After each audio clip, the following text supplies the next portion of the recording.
विदुर जी महाराज उद्धव जी की बातचीत हुई। उद्धव जी ने मैत्रेय मुनि के विषय में बताया तो महाराज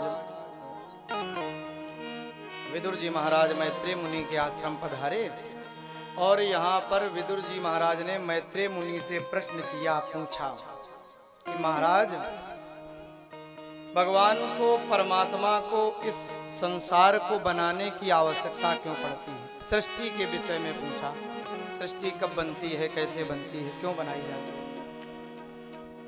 मैत्रेय मुनि ने बताया कि जब भगवान की इच्छा होती है, वो परमात्मा, वो नारायण एक ही पुरुष है, एक ही भगवान है, एक ही तत्व है, वो ब्रह्म है, अपने आत्म तत्व में, अपने भाव में सदा स्थित रहते हैं। और जब भगवान की इच्छा होती है, को हम बहुत श्यामा का भाव मन में जगता है, तो भगवान मन के संकल्प के साथ सृष्टि का विस्तार करते हैं। मन में भगवान के भाव जगा तो नाभि से कमल उत्पन्न हुआ, कमल में ब्रह्मा जी प्रकट हुए। ब्रह्मा जी ने चारों ओर देखने का प्रयास किया तो चार मुख हो गए। मैं कौन हूं, मैं कहां से आया हूं, मैं क्या करूं? बड़ा विचार किया तो समुद्र से, सागर से लहरें उठ रही थी, गिर रही थी, उनसे जो आवाज ध्वनि निकल रही थी, ता और पा का शब्द निकल रहा था, तो महाराज जी ने समझा कि मुझे तप करना चाहिए। तप आधार सब सृष्टि भवानी। तो ब्रह्मा जी ने तप किया। भगवान का संदेश हुआ कि ब्रह्मा जी सृष्टि बनाओ, विस्तार करो। तो ब्रह्मा जी महाराज ने सबसे पहले मन में भाव किया, संकल्प किया, तो संकल्प शक्ति से चार बालक उत्पन्न हुए, सनक, सनंदन, सनातन, सनत कुमार।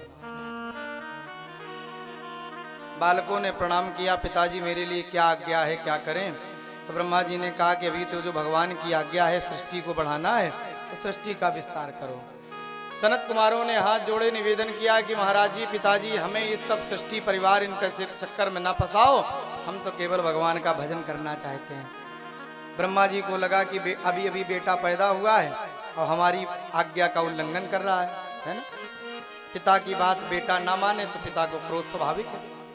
तो क्रोध आया, भौं के मध्य के बीच से एक छोटा सा सांवला सा बालक उत्पन्न हो गया, क्रोध से, तामस भाव से, क्रोध से।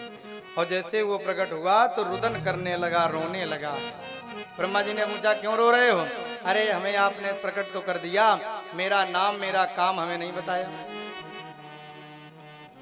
ब्रह्मा जी ने कहा कि क्योंकि तुम जन्म लेते ही रुदन करने लगे हो, इसलिए तुम्हारा नाम रुद्र होगा। जैसे जैसे काम करोगे, क्योंकि आपको जो आपका दर्शन करेगा, जो आपका भजन करेगा, जो आपका नाम लेगा, उसका कल्याण हो जाएगा, इसलिए आपका एक नाम शिव होगा। कोई शंकर कहेगा, कभी त्रिपुरारी, जब त्रिपुरासुर का वध करोगे त्रिपुरारी हो जाओगे। ऐसे तमाम नाम बताए। काम क्या करें? सृष्टि का विस्तार करना है। शिव जी तो चूंकि तामस भाव से, क्रोध भाव से उत्पन्न हुए थे, तो भगवान भोलेनाथ ने अपने जैसी ही सृष्टि बनाने का उपक्रम किया। तमाम भूत प्रेत पिशाच डाकनी साकनी जुग्गण ऐसे बनाने लगे। ब्रह्मा जी जो सृष्टि बनाए, रुद्र की वो सृष्टि उन सबका भक्षण कर जाए, ऐसे थे भूत प्रेत आदि से। ब्रह्मा जी को लगा कि मामला गड़बड़ हो रहा, तो बुला के समझाया कि अरे शिव जी, हाँ ब्रह्मा जी, आप अपनी जो सृष्टि बनाई है, अब अपना काम वहीं बंद कर दो और जिन्हें बनाया उन्हें अपने साथ लेके कैलाश पधार जाओ, हम अपना काम स्वयं देख लेंगे। ठीक है महाराज। तो भगवान शिव अपने गणों को तब से साथ लेकर के कैलाश पे विराजमान रहते हैं।